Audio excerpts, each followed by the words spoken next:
अस्सलाम, उम्मीद करता हूँ सब दोस्त खैर खैरियत से होंगे। आज हम आपको सोकिया CX65 का इंट्रोडक्शन करवाते हैं।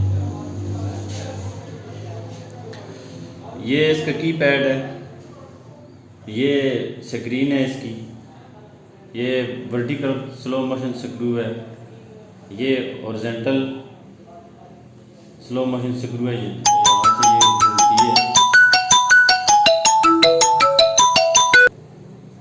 ये टेलीस्कोप है, ये ट्रिगर की है इसकी, और ये बैटरी कवर है। ये USB पोर्ट है, यहाँ भी USB लगा कर डाटा डाउनलोड करते हैं।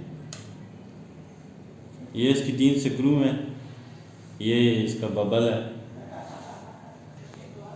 ये सीरियल कनेक्टर है जहाँ पे हम केबल लगा के डाटा डाउनलोड करते हैं।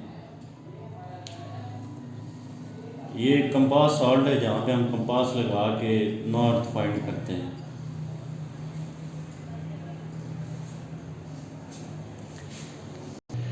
उम्मीद करता हूँ कि हमारी वीडियो आपको पसंद आई होगी। अगर वीडियो हमारी पसंद आए तो लाइक करें, सब्सक्राइब करें और शेयर करें। जज़ाकल्लाह।